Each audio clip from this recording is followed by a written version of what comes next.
The story of the millionaire's mother begins with a house full of pride, tradition, and an unshakable sense of what is right and proper in the eyes of the family.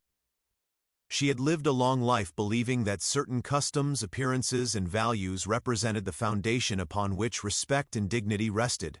Her son, who had grown into a wealthy and successful man, had always been the center of her heart.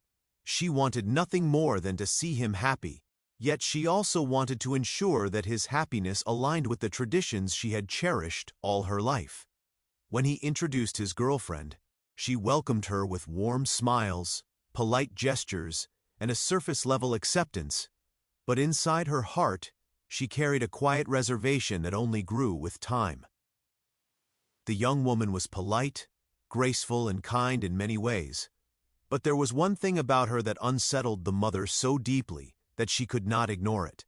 Every few weeks, almost religiously, the girlfriend would trim her hair shorter and shorter. It was not an occasional style change or a harmless grooming habit. It was a pattern that the mother watched with unease, feeling as though the very act of cutting her hair symbolized something far deeper than the young woman was willing to admit. The mother's discomfort was not born from vanity, but from an emotional attachment to the symbolism of hair itself. In her culture and in her upbringing, hair represented dignity, femininity, and respect for tradition. To her, long flowing hair was a crown of grace, a mark of beauty that had been celebrated across generations of women in her family. It was the same hair she herself had nurtured through years of hardship, tying it neatly every morning, oiling it carefully, and wearing it with quiet pride as she raised her children. She had memories of her own mother warning her never to cut her hair recklessly, insisting that it carried the blessings of womanhood. Now, watching her son's girlfriend snip away strands of her own with apparent indifference, she felt as though she was witnessing the loss of something sacred. She tried to ignore it at first, telling herself that the younger generation had their own ways of expressing individuality. But with each cut, the uneasiness in her chest grew heavier. Eventually, the mother could no longer hold back her concern. She confronted her son's girlfriend with a tone that trembled between pleading and commanding. She begged her to stop cutting her hair, her voice filled with urgency that startled even herself. The plea was not simply about hair, it was about the values she thought were slipping away before her eyes. She told the young woman that long hair was a sign of dignity, a symbol of beauty that should be cherished rather than discarded. She reminded her of how, in their family, a woman's appearance was not just a personal choice but a reflection of respect for tradition. She believed that her son, though modern and wealthy, would ultimately benefit from a partner who understood the importance of carrying those traditions forward. The mother's words came tumbling out, at times emotional, at times stern, as though she were fighting to protect not just her son, but the legacy of her family itself. The girlfriend listened quietly, her eyes lowered, her lips pressed into a thin line. To the mother, this silence was confirmation that the young woman did not grasp the weight of what was being said. But inside, the girlfriend was struggling with emotions too complex to voice at that moment. Still, the mother pressed on. She explained that in her years of watching families rise and fall, in her decades of witnessing relationships either flourish or collapse, she had come to believe that small signs often revealed deeper truths. A woman who constantly cut her hair short might also, she feared, cut ties with traditions, cut loose from family expectations, and perhaps even cut herself away from the roots that kept people grounded. To the mother, it was not simply about appearances, but about character, stability, and respect. She remembered the early days of her own marriage, how her mother-in-law had guided her, sometimes harshly, sometimes tenderly, but always with the intention of keeping the family's values intact. At that time, she had often felt restricted, misunderstood, even suffocated by the expectations placed upon her. Yet as she grew older, she began to understand why those lessons had been taught, why those traditions had been guarded so fiercely. Now, standing before her son's girlfriend, she found herself repeating history, becoming the guardian of tradition, the voice that tried to steer the younger woman toward what she believed was right. But unlike her own submissive acceptance decades ago, the girlfriend's quiet resistance felt like rebellion to her, and rebellion unsettled her heart. The mother's plea was filled with both love and fear. Love, because she genuinely wanted her son to have a harmonious home built on the values she believed had carried their family through generations. Fear, because she saw in the young woman's choices a possible fracture in the continuity of those values. She envisioned a future where her son's household might drift away from the customs she held sacred, where the children of tomorrow might grow up unmoored from the traditions that had once given them identity. She could not allow that possibility to take root without at least speaking her mind. Every word she spoke was weighed with her own experiences, her own sacrifices, her own longing to see her family thrive without losing its essence. When she begged the girlfriend to stop cutting her hair, it was more than an old woman clinging to outdated ideas. It was the outpouring of a heart that feared being left behind by a world moving too quickly. It was a plea for respect, for understanding, for compromise. She was not trying to control the young woman as much as she was trying to protect the image of her son's future, an image in which she hoped to see echoes of her past. The tension in the room was thick, and though she tried to smile after her words, her eyes betrayed the anxiety inside her. She wondered whether her son would see her plea as wisdom or as interference, whether the girlfriend would see it as guidance or as oppression. Yet she could not stop herself, for silence, to her, would have been betrayal to the very values she had lived by. So the mother continued, her voice trembling, her heart racing, her mind replaying memories of her own youth, her own lessons, her own journey as a woman who had once been guided by another's firm hand. She could not help but project those experiences onto the girlfriend, believing that what had once molded her into a strong and respected matriarch would also be necessary for the young woman who now stood at the threshold of joining their family. And thus, in her desperation, she begged not once but many times, with words heavy with emotion, that the young woman abandon her habit of cutting her hair and embrace instead the traditions that the mother believed defined not only beauty, but also loyalty and respect.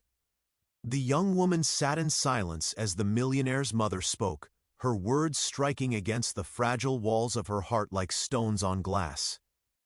On the outside she appeared calm, her hands resting in her lap, her eyes lowered as if she were merely being respectful. Inside, however, she was fighting back a storm that had been building for years. She was not cutting her hair out of vanity, rebellion, or disregard for tradition, but because each snip of the scissors was her way of surviving. What the mother saw as carelessness or disrespect was in fact a deeply personal ritual that she had never explained to anyone. She had chosen silence not because she did not value the opinions of others, but because her story carried pain too heavy to share easily. Each haircut was tied to memories of loss, moments of grief, and a secret devotion that she had carried close to her heart since the day her sister lost her battle with cancer. Her sister had always worn her hair long, even through the most difficult stages of treatment, and when it began to fall in clumps, it became a symbol of suffering rather than strength. The young woman had made a vow in those days of watching her sister struggle, that she would continue giving what she could to others who faced the same fate. Donating her hair to organizations that made wigs for cancer patients became her silent act of love, her way of honoring the memory of the sister she missed so dearly. But this truth, beautiful as it was, felt impossible to explain in moments charged with tension and judgment. The mother's plea, though emotional and heartfelt, pressed on wounds that had never fully healed. The young woman felt as though she were being accused of carelessness, when in reality every strand of hair she cut carried meaning and sacrifice. She wanted to scream, to shout that her actions were not shallow but sacred, that her scissors were not tools of vanity but instruments of giving. Yet the weight of grief tied her tongue, and the fear of being misunderstood by the very family she hoped to become part of kept her silent. She worried that if she revealed her reasons, it might sound like she was trying to gain sympathy and she despised the idea of using her sister's death as an excuse. So she bore the criticism quietly, locking her emotions inside while her heart ached with every misunderstood word. Every moment she heard the mother's voice telling her to stop cutting her hair was like hearing someone demand that she abandon her sister's memory. To her, the act of trimming her hair short was not just about style, but about the ritual of letting go of grief piece by piece and turning it into something meaningful. Each lock of hair sent away became part of someone else's healing, part of a stranger's dignity. And in that way, her sister's legacy continued. She thought often of the women and children who would wear wigs made from her hair, people who would smile in the mirror again after months of feeling broken by illness. That image gave her strength, and it was the reason she never hesitated to sit down with scissors, even when others questioned her. But now, under the gaze of her boyfriend's mother, she felt her strength waver. She wondered if she had made a mistake by keeping her secret hidden for so long, if perhaps she should have shared her story earlier so that misunderstandings would not have grown into conflict. The silence between them stretched, heavy with words unsaid. Inside, the girlfriend replayed the memories of nights when she held her sister's hand as she cried, promising that she would never forget her. She remembered the way her sister smiled weakly the first time she told her she planned to donate her hair. That smile had been one of the last she had ever seen, and it was burned into her memory like sunlight on glass. How could she explain all of that in a single conversation, especially one clouded by criticism? How could she compress years of grief, devotion, and sacrifice into a few sentences that might or might not be understood? So she kept her silence, even though it made her appear stubborn, even though it risked her being misunderstood, because the truth was too raw to throw into the open so casually. As she sat there, she thought about her relationship with the millionaire's son. He had always admired her strength, her independence, and her compassion. He knew she cut her hair often, but he never asked why. Perhaps he thought it was simply her personal style, or perhaps he trusted that there was a reason she would share when she was ready. His trust had been comforting, but it also placed on her the heavy burden of choosing when and how to reveal her secret.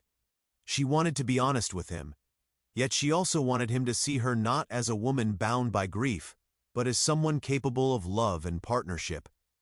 The fear that the truth might define her in ways she did not want kept her from speaking. Now, with his mother demanding answers in a way that felt judgmental, the pressure was unbearable. She wanted to tell the mother that every haircut was an act of love, that the hair she thoughtlessly condemned had gone on to make someone else's life brighter. But the words lodged in her throat like stones, and all she could manage was silence. In her mind, she also questioned why her choices needed to be explained at all. Wasn't it enough that she lived with kindness, that she carried no malice, that she treated her partner with respect and sincerity? Should not a person be allowed the freedom to make personal choices about their own body without being forced to justify them? She wrestled with these questions quietly, torn between her belief in personal freedom and her desire to honor the family she might soon join. She did not want to create conflict, nor did she want to appear defiant, but every word spoken against her decision felt like a dismissal of her individuality and her sacrifices. The struggle inside her grew heavier with each passing moment. She thought of the countless times she had stood before the mirror, scissors in hand, whispering a quiet prayer before letting her hair fall. To her, it was a ritual of release, a sacred offering that connected her with strangers she would never meet. Those moments were deeply personal, almost spiritual, and the idea of justifying them to someone who saw only vanity in them felt impossible. Yet now, under the critical eyes of her boyfriend's mother, she realized that her silence might be hurting more than it was helping. The tension in the room was thick, and the misunderstanding that separated them seemed like a wall she could not climb. She wanted to believe that one day the truth would be revealed in a way that would bring understanding rather than conflict. But in that moment, she could only endure, holding her secret close to her heart like a fragile treasure she was not yet ready to share. The weight of that moment pressed on her chest, making it hard to breathe. She wished her sister were there, someone who would understand without explanation, someone who could reassure her that she was doing the right thing. Instead, she felt isolated, surrounded by judgment, and yet bound by her own silence. Her struggle was not only about the haircuts, but about the deeper conflict between honoring her private pain and meeting the expectations of a family that valued tradition above all else. It was a lonely place to be, and as she sat there in that room with her boyfriend's mother watching her intently, she realized that her silence might soon demand a price she was not sure she could pay. The afternoon was quiet, the kind of calm that filled the mansion when everyone seemed lost in their own routines, but it shattered in a way that no one in that house would ever forget. The millionaire walked in, his mind still buzzing from business meetings and the endless details of contracts and negotiations. But his steps slowed the moment he entered the room where his mother and his girlfriend were sitting. What he saw froze him in place. His mother's voice, usually soft with age and affection, was trembling with emotion as she begged again for the young woman to stop cutting her hair. The words carried a pleading urgency, a desperation that seemed almost out of place in their elegant home. And there, on the other side, his girlfriend sat with tears brimming in her eyes, holding a pair of scissors as though they weighed heavier than steel. It was not the image of rebellion his mother had described to him before, nor was it the image of careless vanity. It was something else, something raw, painful, and almost unbearable to watch. He rushed forward, his heart pounding, demanding to know what was happening. His voice carried both fear and frustration, for he could not understand why the woman he loved was in tears, why his mother seemed so frantic, and why the air in the room felt so suffocating.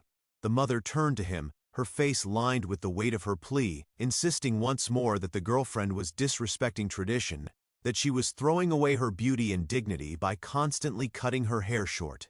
She begged him to speak sense into her, to help her see reason, to preserve the values the family had always lived by.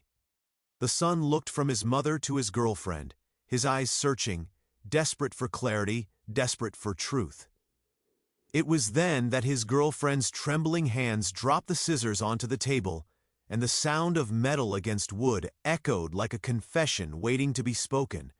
Unable to hold back any longer, she finally allowed the truth to spill out, a truth she had kept locked away for so long. Her voice shook as she explained that every haircut had never been about fashion, rebellion, or disrespect. Each time she cut her hair, it was an act of remembrance, of sacrifice, of love. She told them how she had lost her sister to cancer, how she had watched her suffer not only from the disease but from the pain of losing her hair, the visible mark of her illness that stole away her confidence. She had promised her sister in those fragile days near the end that she would keep giving, that she would continue to honor her by donating her own hair to those who were fighting the same battle. Every strand she cut was sent away to become part of a wig for someone who had lost not just hair, but a piece of their identity. The room fell silent. The mother's eyes widened, her words catching in her throat as shame washed over her like a tidal wave. She realized in that instant that what she had mistaken for vanity was, in truth, selflessness. What she had criticized as recklessness was, in fact, sacrifice. She had begged her son's girlfriend to stop, never knowing that every act of cutting had been an offering, a silent gift to people she would never meet. Strangers whose pain she tried to lighten in honor of the sister she had loved so dearly. The weight of misunderstanding crashed down on her, and she felt small, humbled, and overwhelmed with both guilt and admiration. The son's reaction was even more immediate. His shock turned into something deeper, a mix of sorrow and awe, as he crossed the room and pulled his girlfriend into his arms. He held her tightly, feeling the tremors of her body against his chest, realizing that the woman he loved had been carrying a burden far greater than he had ever imagined. He whispered promises into her hair, promises that he would stand by her, that he would never again allow her to feel misunderstood or judged for the choices she made out of love. His heart ached at the thought of her enduring this struggle in silence, and at the same time, it swelled with pride, knowing that she had the kind of strength and compassion that even he, with all his wealth and success, could not claim to possess. The mother, still reeling, sank into a chair, her hands trembling. Tears welled in her eyes as she looked at the young woman, no longer with disapproval but with newfound respect. She thought of her own rigid beliefs, her insistence on tradition, and realized how blind she had been to the quiet pain and strength hidden behind the girlfriend's silence. For years she had clung to the idea that dignity came from preserving appearances, but now she saw a different kind of dignity, one born from sacrifice, from giving, from carrying love into actions that helped others. She wanted to speak, to apologize, but her voice faltered under the weight of her own realization. The silence that filled the room after the revelation was not the heavy silence of tension anymore. It was the silence of hearts shifting, of perspectives breaking open, of love growing stronger in the face of truth. The son held his girlfriend close, his eyes burning with unshed tears as he whispered that she never needed to hide her reasons from him again. He told her that she was more beautiful than tradition, more precious than appearances, because she had the kind of soul that gave without expecting anything in return. He promised that his love for her was not bound by expectations of how she should look, but by the purity of who she was. The girlfriend, still shaken, felt a wave of relief crash over her. For so long she had carried her secret with the fear of being misunderstood, but now it was out in the open, and instead of rejection, she was met with love and understanding. The burden that had weighed on her shoulders began to lift, replaced by the comfort of knowing that the truth had not pushed them away, but had brought them closer. She pressed her face into her boyfriend's chest, her tears flowing freely now, not from pain but from release. The mother finally found her voice, soft and trembling, as she reached out and took the young woman's hand. She apologized, her words broken by emotion, admitting that she had been wrong to judge, wrong to assume, wrong to think that her values were the only ones worth preserving.